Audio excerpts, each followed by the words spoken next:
이 시간 우리 하나님 말씀 듣는 시간입니다. 오늘 우리에게 주신 하나님의 말씀은 로마서 1장 2절에서 4절입니다. 로마서 1장 2절에서 4절.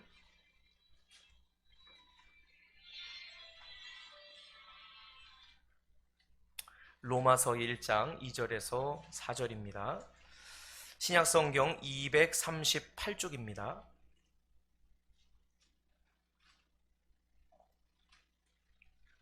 로마서 1장 2절에서 4절.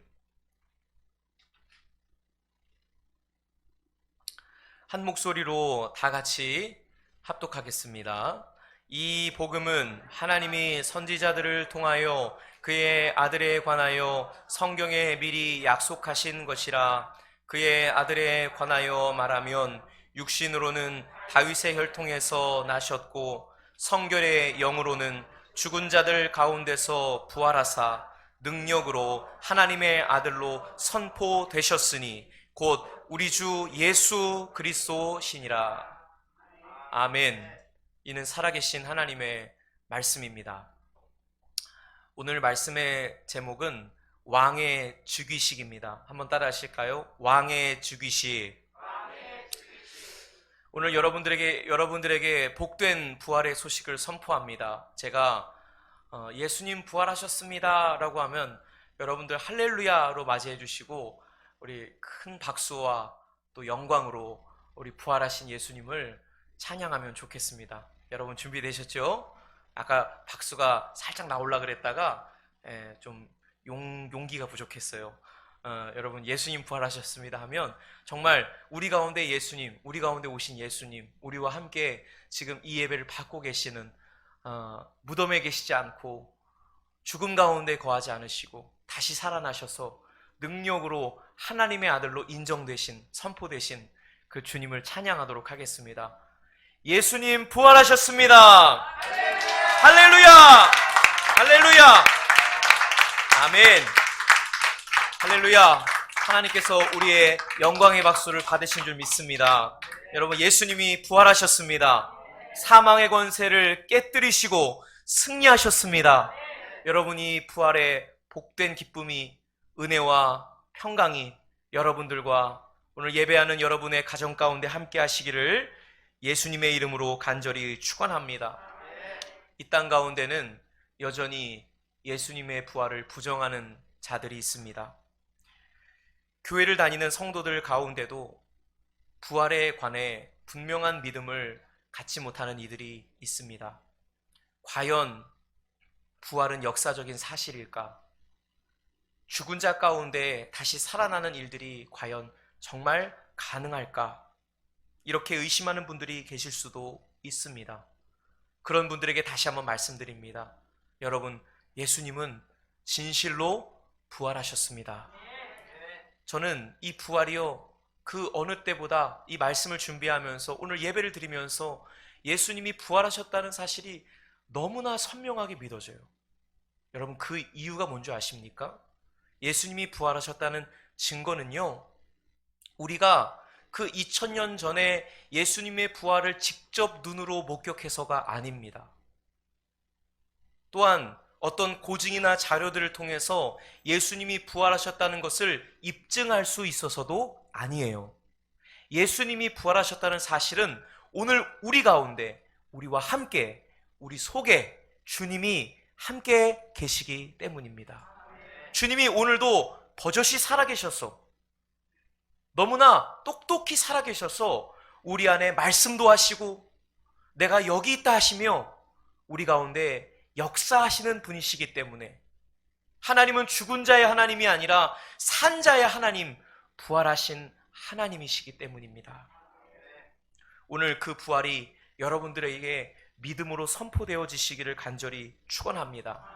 바울은 로마서에서 복음에 관하여 우리에게 이야기합니다. 복음은 한마디로 하자면 하나님의 아들 예수 그리스도입니다. 복음은 한마디로 예수 그리스도예요. 예수가 누구시냐? 그는 다윗의 혈통에서 나셨다고 오늘 성경 본문에 바울이 소개하고 있습니다.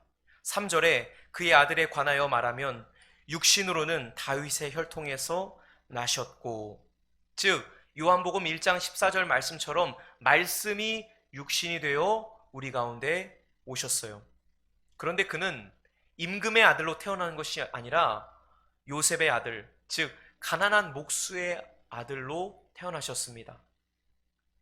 오늘날로 말하면 서울 출신이 아니라, 도시 출신이 아니라 시골 중에 시골, 나사렛 출신이십니다.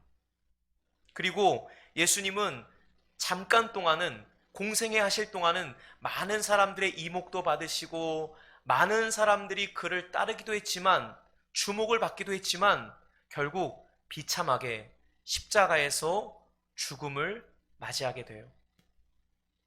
제자 중 하나에게 팔리기도 하셨고, 또 수제자였던 제자에게 3번이나 부인을 당하셨습니다.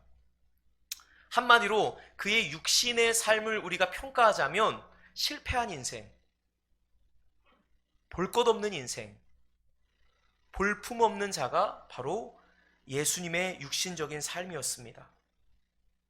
오늘 우리는 그분을 하나님의 아들로 믿고 있습니다. 그런데 여러분, 그렇게 나사렛 출신이시고 비참하게 죽임당하시고 배반당하시고 부인당하신, 모두에게 버림받으신, 아버지에게까지 버림받으신 그 예수를 우리가 하나님의 아들로 고백할 수 있을까요? 어떤 점에서 우리는 그가 하나님의 아들임을 믿을 수 있을까요? 오늘 성경은 우리에게 말합니다. 그가 능력으로 하나님의 아들로 인정되신 사건이 벌어졌다고 말합니다. 오늘 4절입니다. 4절, 우리 4절 다시 한번 읽겠습니다. 시작. 성결의 영으로는 죽은 자들 가운데서 부활하사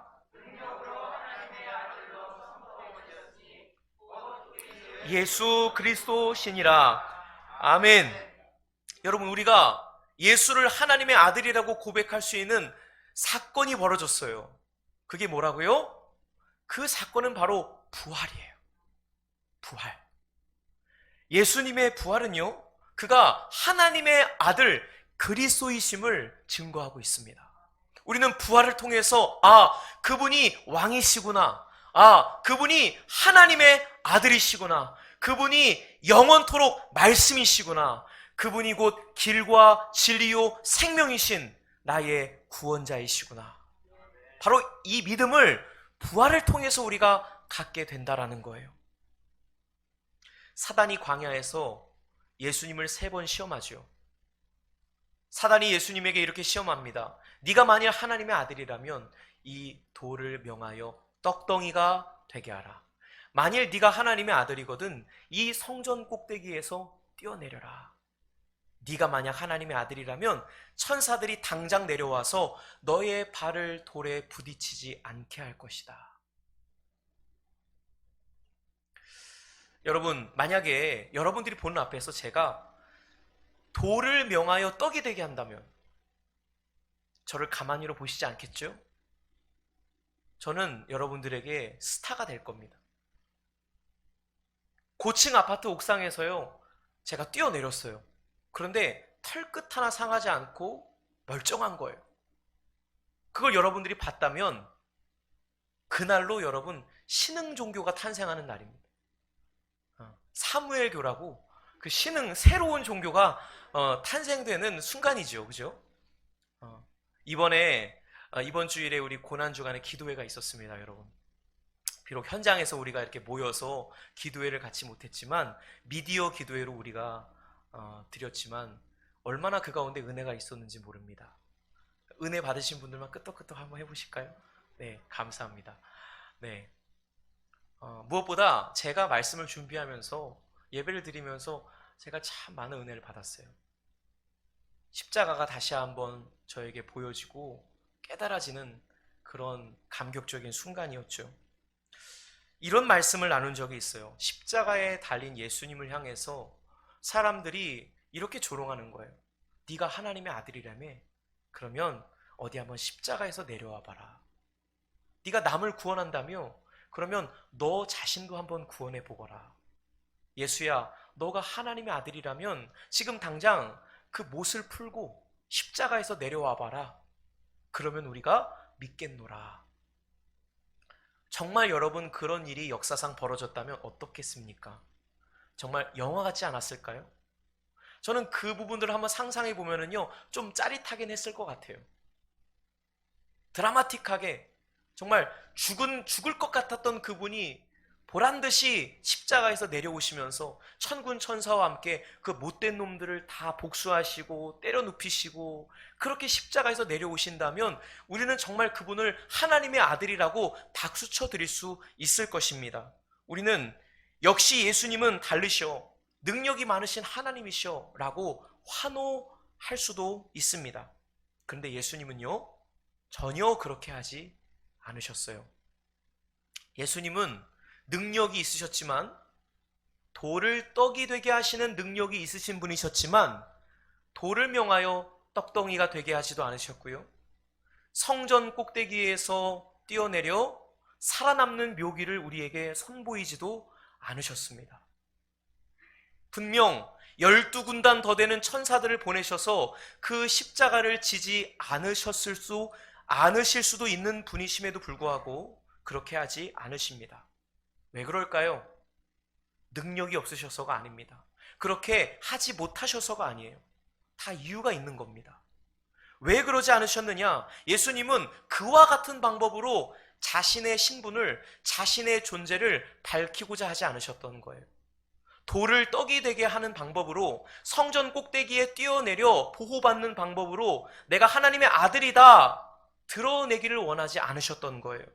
즉 십자가에서 내려옴을 통해서가 아니라 십자가에 달려 죽으시고 부활하심으로 인하여 오늘 성경의 말씀처럼 하나님의 아들로 선포되기를 원하셨던 거예요. 부활하사 능력으로 하나님의 아들임을 선포하셨다는 거예요. 바로 이것이 부활의 의미예요. 그분이 부활하심으로써 우리는 그가 죽음을 이기신 하나님의 아들 그리스도이심을, 만왕의 왕이심을 고백할 수 있습니다. 우리가 부활절하면 다 계란을 떠올리죠. 오늘도 여러분들이 예배 끝나고 계란을 드시게 되겠는데요. 그냥 먹어도 맛있는 계란이지만 이 의미를 알고 먹으면 더 맛있을 것 같아요. 이번에 그 부활란 컨셉이요, 이렇게 보시게 되면 그 알을 품고 있는 닭이에요. 이번 2020년 이 부활란 컨셉이요, 이 닭이 알을 품고 있어요. 이게 다 뭘 의미하는 줄 아시죠, 여러분? 이게 제가 말씀을 안 드렸는데 어쩜 이렇게 영적으로 통했나 몰라요. 이걸 제가 설교 시간에 말하려고 그랬는데요. 이 어미 닭이 유정란을 정성스럽게 품고 있을 때 여기에 뭐가 나오냐면 병아리가 나오죠. 병아리가 나오죠. 달걀은 크게 두 종류가 있습니다. 배우셨죠, 여러분? 유정란과 무정란이 있어요. 우리가 보통 이 시중에서 먹는 건 무정란이죠, 그죠? 유정란과 무정란. 유정란에는 생명이 있어요. 하지만 무정란에는 생명이 없습니다. 즉 무정란을 아무리 열심히 품어봐도요, 백날 품어도 거기에는 병아리가 나오지 않습니다. 이 무정란은요, 암탉이 혼자서 낳는 알이거든요. 그런데 이 유정란은 암탉이 수탉과의 짝짓기를 통해서 가지게 되는 것이 바로 이 유정란이에요. 이 유정란을 어미닭이 부화시킬 때 거기에 생명이 탄생되는 거죠. 여기에 놀라운 생명의 비밀이 있다라는 거예요. 제가 은성교회 부임해서 했던 설교 중에 가장 기억에 남는 설교가 하나 있습니다. 그게 뭐냐면 작년 9월 첫째 주에, 제가 언제 했나 찾아보니까 작년 9월 첫째 주에 그 설교를 했더라고요. 설교의 제목이 뭐였냐면 육신이 말씀이 되어 라는 제목입니다. 네. 기억나는 자는 복이 있나니? 네. 기억나시는 분도 있는 것 같아요. 설교의 내용이 이래요. 예수님이 천국을 비유하시면서 천국은 마치 사람이 밭에 갖다 심어놓은 겨자씨 한 알과 같다. 천국은 마치 밭에 심겨놓은 겨자씨 한 알과 같다. 이 겨자씨가 세상에서 가장 작은 것이로되, 씨 중에서 겨자씨가 가장 작은 것이로되 땅에 심겨져 자라나 그것이 나무가 되고 거기에 새들이 깃들인다라고 하는 거예요. 이 비유는 예수님이 사셨던 인생을 그대로 잘 표현해 줍니다. 예수님의 삶을 나사렛 예수, 그분의 삶을 한마디로 정의하면 겨자씨 같은, 볼품없는, 크지도 않고 매력도 없고 고운 모양도 없는 겨자씨 하나 같은 모습으로 사셨어요. 고운 모양도 없고 볼품도 없고 비참하게 실패한 인생으로 사셨어요. 그런데 그가요, 십자가에 오르셨을 때, 십자가에 달려 죽으실 때 어떤 일이 벌어졌는 줄 아십니까? 새들이 깃들이는 일들이 일어나는 거예요.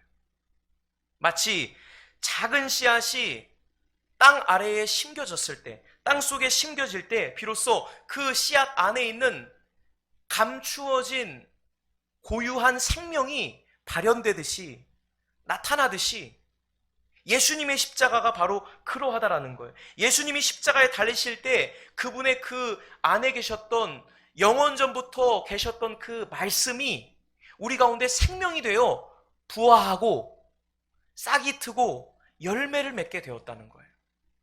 예수님이 십자가에 달려 죽으심으로 말미암아 그 육신이 말씀이 되셨다라는 거예요.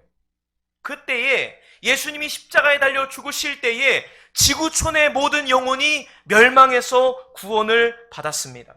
그 가운데 죄인인 우리도, 죄인 중에 괴수였던 내가 그 구원의 방주에 오르게 되는 거예요. 수고하고 무거운 짐졌던, 방황하던 나의 영혼이 드디어 피난처를 만나게 됩니다. 안식처를 찾게 됩니다.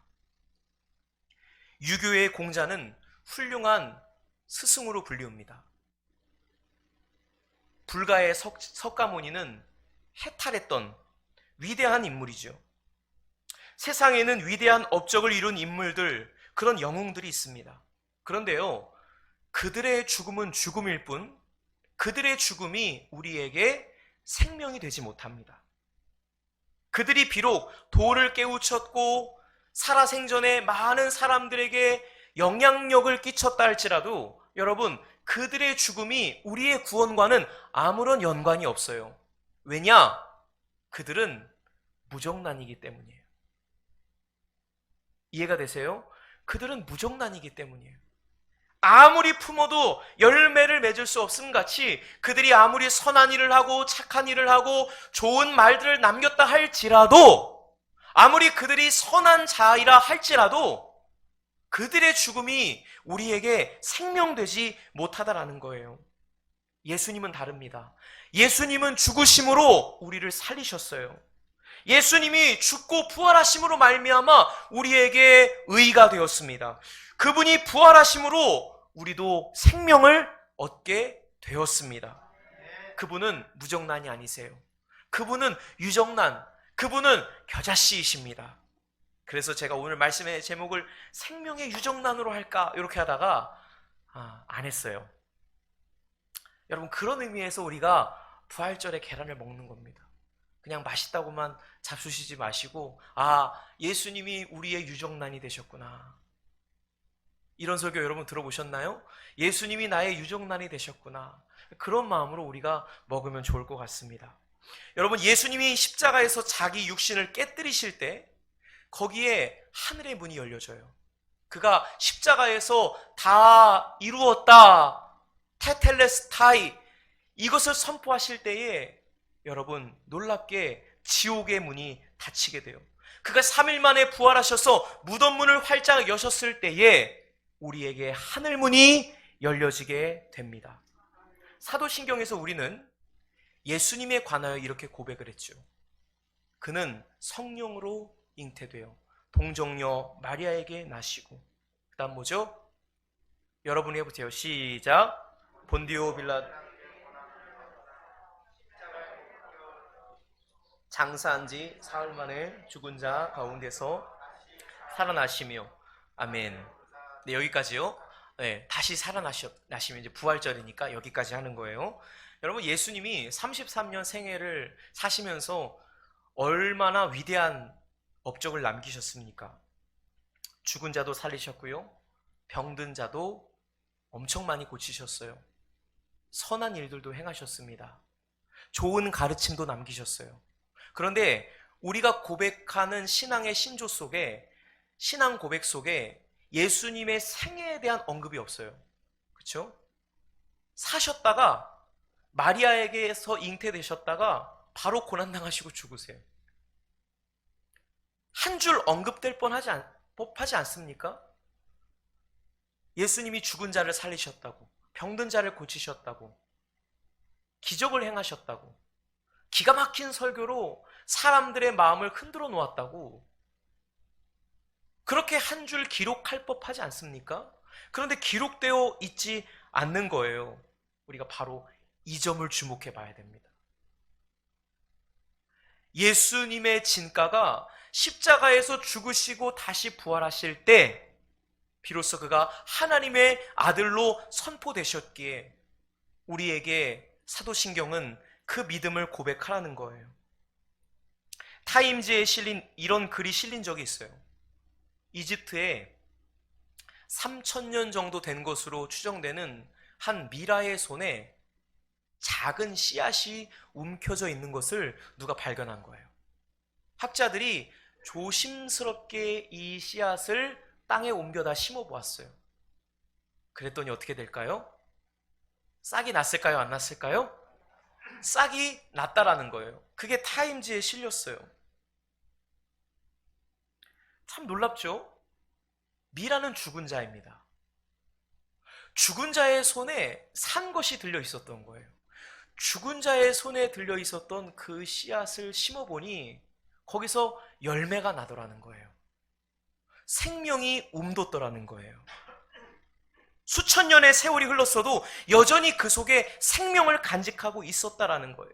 다만 그것이 심겨지지 않았기 때문에 죽은 것처럼, 무효된 것처럼 보였을 뿐입니다. 여러분 잘 들으세요. 씨앗은요, 땅 위에서 자기의 존재를 증명하지 않습니다. 씨앗은요, 땅 속에 심겨져서야만 자기의 존재를 증명하는 거예요. 유정란이 자기의 존재를 증명하는 방법은요, 프라이팬 위에서 자기의 존재를 증명하는 게 아니에요. 무슨 의미인지 아시겠어요? 식용이 아니라는 말이에요. 유정란이 자기의 존재를 증명하는 것은 어미 닭 속에서 품어질 때, 자기의 진가를 그때 발휘하게 되는 것입니다.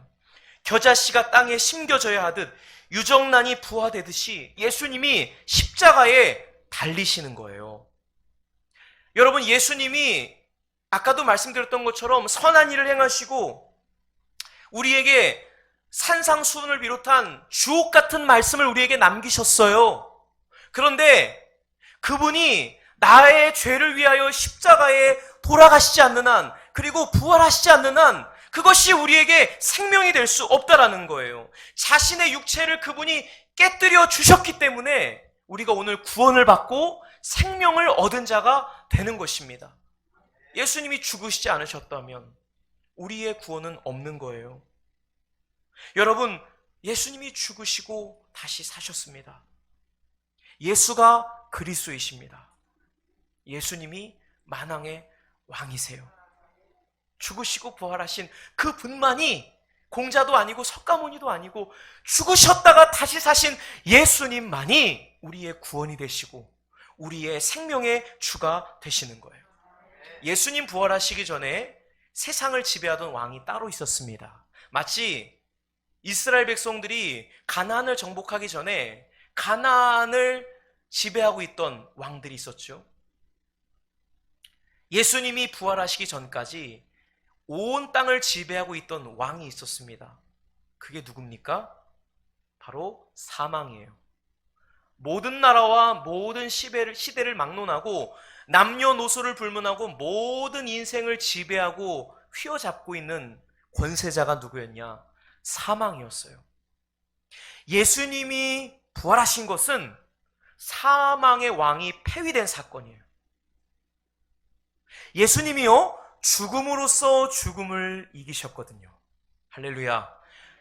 예수님이 죽어주심으로, 그 죽음 가운데 들어가심으로 말미암아 사망이, 죽음이 멸하여진 것입니다. 따라합시다. 부활은 새로운 왕의 즉위식이다. 할렐루야.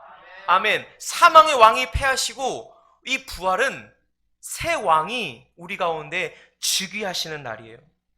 사실 이 사망은요, 가짜 왕이거든요.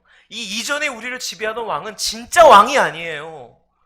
우리가 섬길 왕이 아닙니다. 우리가 따를 왕이 아니에요. 거짓 왕입니다.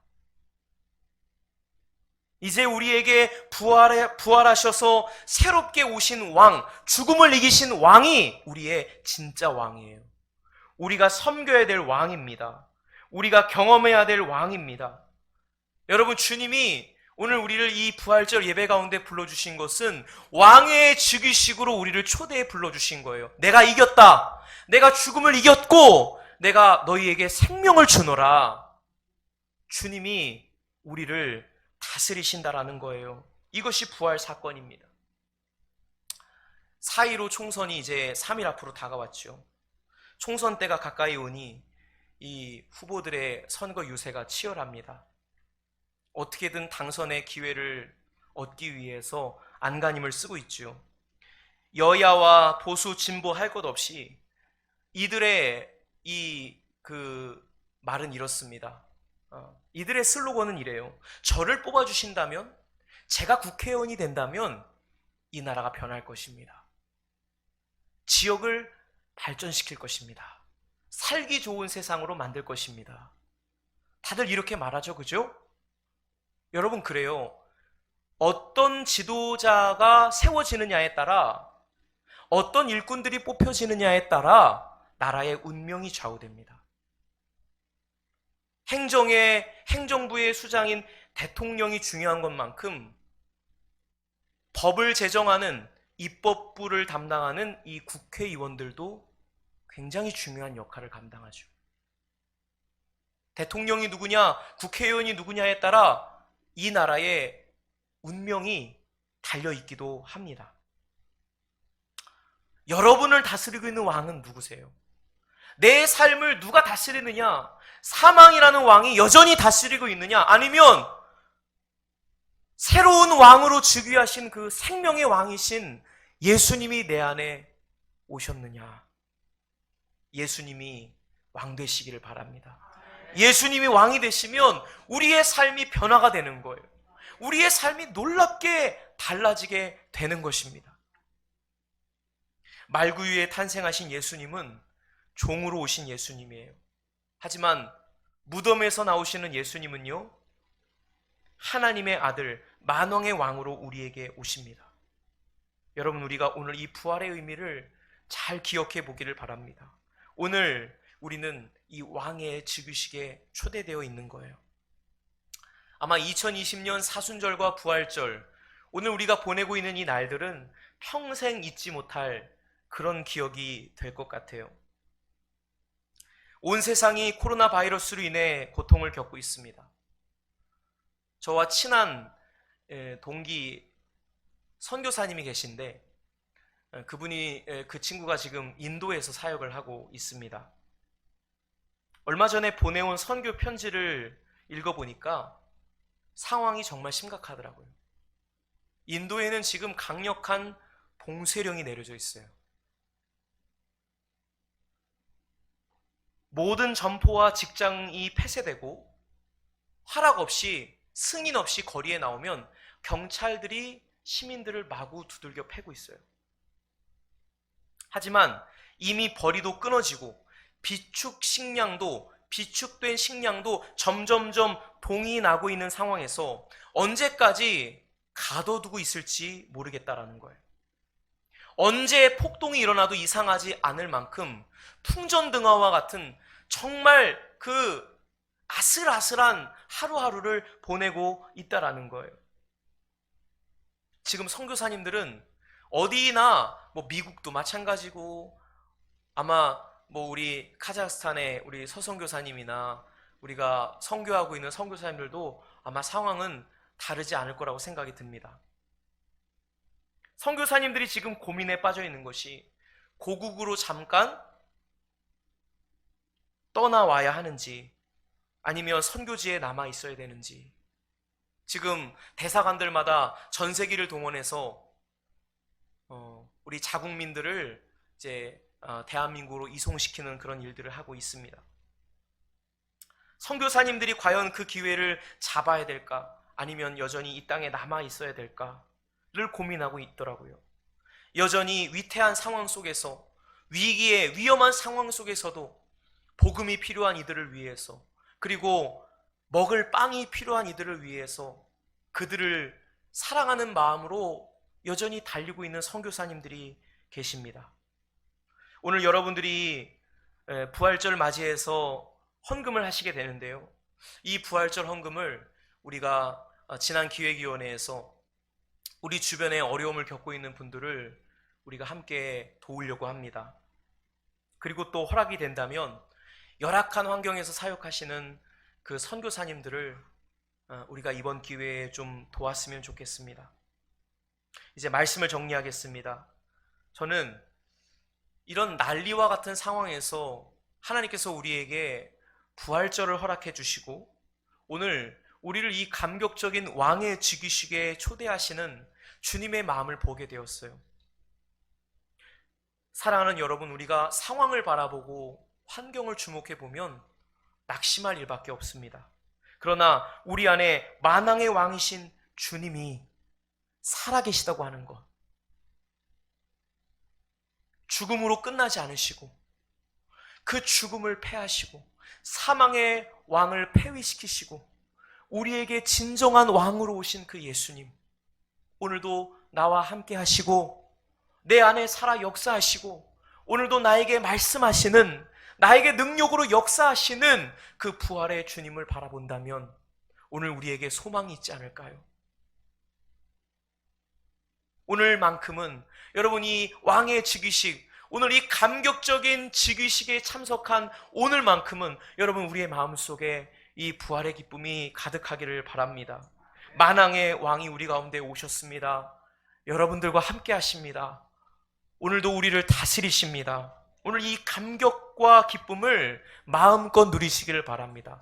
그리고 할 수 있다면 1년 365일이 여러분들에게 부활의 날이 되고 그 부활의 기쁨에 참여하는, 그 부활의 감격적인 소식을 여러분들의 삶 가운데 증거하는 날들이 되시기를 주님의 이름으로 축원합니다. 기도하겠습니다. 살아계신 하나님, 주의 은혜를 감사합니다. 예수님은 다른 증거가 아닌 부활의 증거를 통하여 자기가 누구이신지, 자신이 곧 하나님의 아들 그리스도이심을 우리에게 나타내셨습니다. 그렇습니다. 예수가 바로 그리스도이십니다. 예수가 바로 만왕의 왕이시며 만주의 주이시며 우리를 죄악 가운데서 건지시는 그리스도이십니다. 우리를 다스리시는 하나님의 아들 왕이십니다. 아버지 하나님, 오늘 우리가 이 부활의 감격적인 소식을, 그 기쁨을 맛보게 하여 주시옵소서. 우리 가운데 부활하신 주님이 오셔서 그 부활을 증거하실 때에 우리의 삶의 모든 어두움이 거쳐지게 하여 주시고 사망의 권세가 폐위되고 오직 하나님께서 능력으로 다스리시는, 부활하신 주님께서 능력으로 다스리시는 우리의 삶이 되게 하여 주옵소서. 예수님의 이름으로 간절히 기도하옵나이다. 아멘.